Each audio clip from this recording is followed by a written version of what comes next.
Okay, apparently I don't have that page. That's alright, because I have it on my phone. Ba-bing, ba-boom.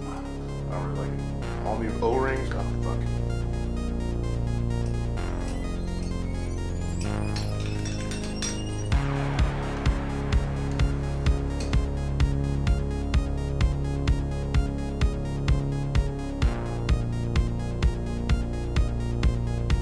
Time to get this engine rebuilt. I've done a little bit so far, just because I was waiting on a bunch of files to transfer from the camera, and I didn't have an extra SD card on hand. So I've done a little bit. Let me show you what I've done. Okay, I got the pistons staged in the jugs with the new rings that are all gapped at both sides. It's the front and rear. And then I got the oil pump put back together with new O-ring. I cleaned all the insides out and lubricated it with my engine lube.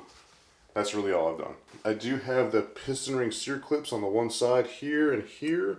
That way I can just put the pistons in, drive them all the way home, and then just have the one to worry about. So the next thing is going to be getting the cams in the engine, and then the oil pump in the engine, and then new gasket. I'm going to pull this line off here because I have all new lines coming. New gasket, cams timed and everything put in, and then we'll go from there. Okay, so if you don't know, this is where the oil pump goes against this worm gear right here. And then this is the drive gear that drives cam number 2, which also drives 1 and 3 and 4. I still have a bunch of gasket material left in here. I'm going to take a razor to it, clean all that off, get the cams all in time. New gasket, which is going to sit on that peg or dowel, put the cover on.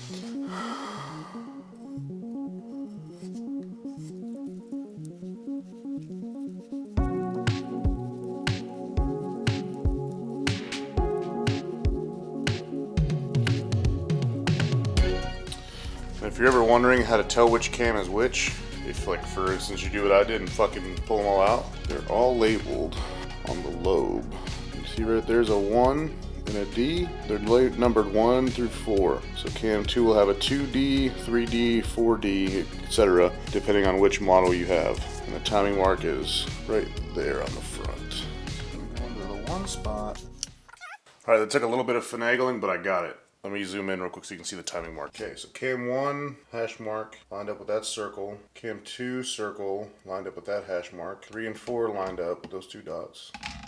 And then the drive sprocket lined up with that circle. So cam 2 is the last one you want to put in, because if this is already in, you can't put in 3. You can put in 4, but you're not going to be able to time it. So I went ahead and put this one in last as per the instruction manual, or the service manual. It's kind of confusing because there's a couple different hash marks on here. There's some V's up here, here, and here. I just went with the dots because they lined up really well, and it says to use dots in the manual. So that's what I did. I'm going to throw some assembly lube on all these, and then get the oil pump put in real quick.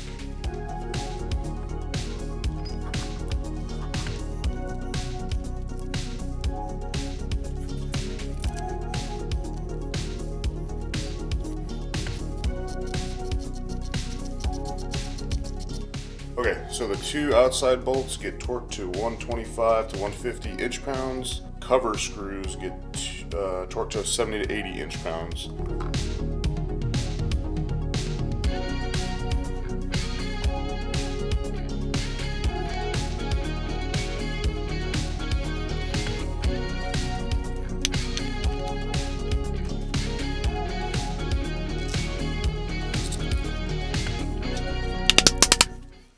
Alright, so apparently I've been here talking to myself for 30 minutes because my battery died. Anyway, got the whole cam chest cover put on, all of the new ARP hardware minus this one. It's all torqued down. I'm waiting to put the timing cover on because I'm actually buying a new ignition, but the part that goes in here, that's all on the main camshaft 2, so that's all on there. This is just sitting in here to be out of the way.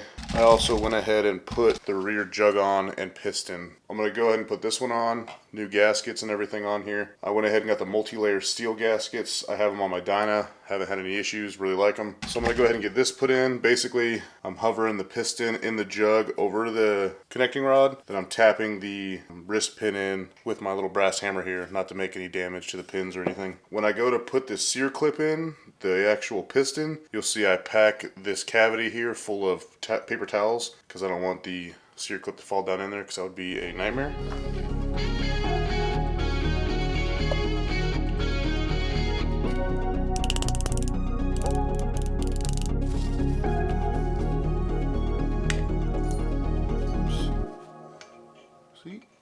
That's exactly why, right there.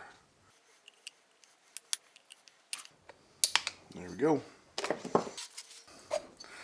Push that on down. Seat. Bada bing, bada boom. That easy.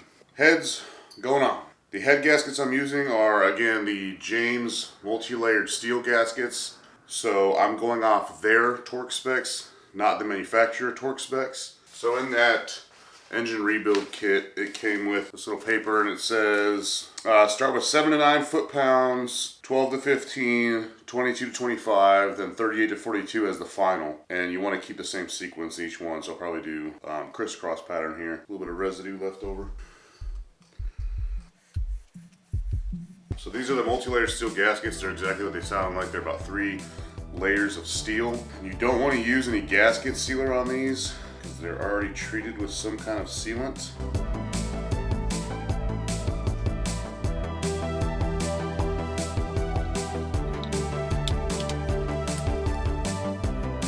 Alright, I'm just throwing some anti-seize on the inside of these threads.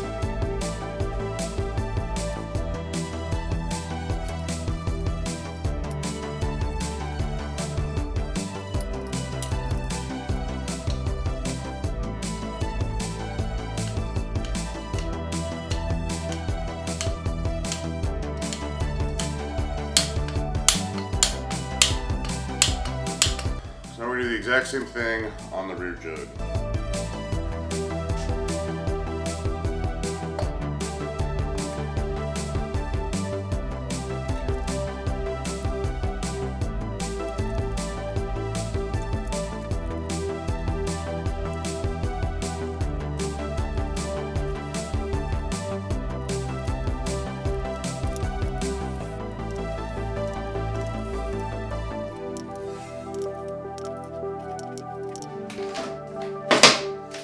Alright, so I'm going to go ahead and put the lifters back in place.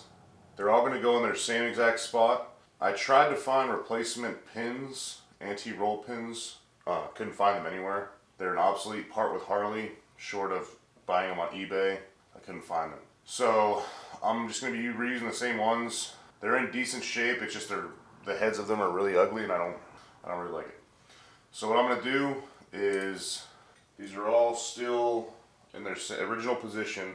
I'm going to fill these little fill holes up with oil, drop them in, make sure the flat side's facing in, put the pin in, torque it to spec, and then we'll go ahead and get the push rod covers put in.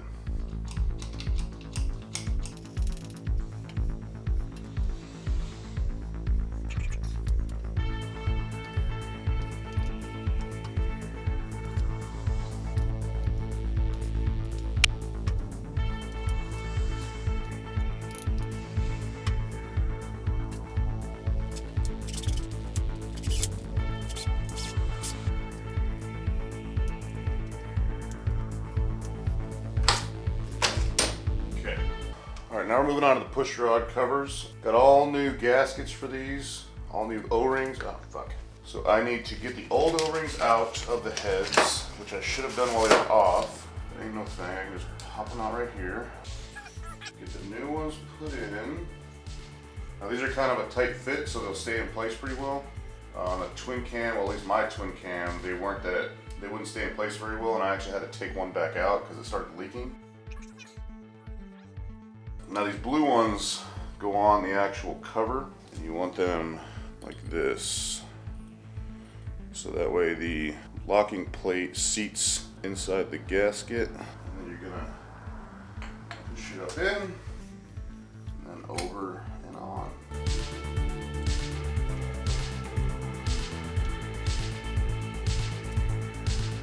Okay, when you're putting these on, there's a little hole right here. That's gonna line up, there's a little dowel, or a little pin right here. Probably barely see. There's one there and there's one there. You're gonna line that hole up, that pin, and it'll set in place.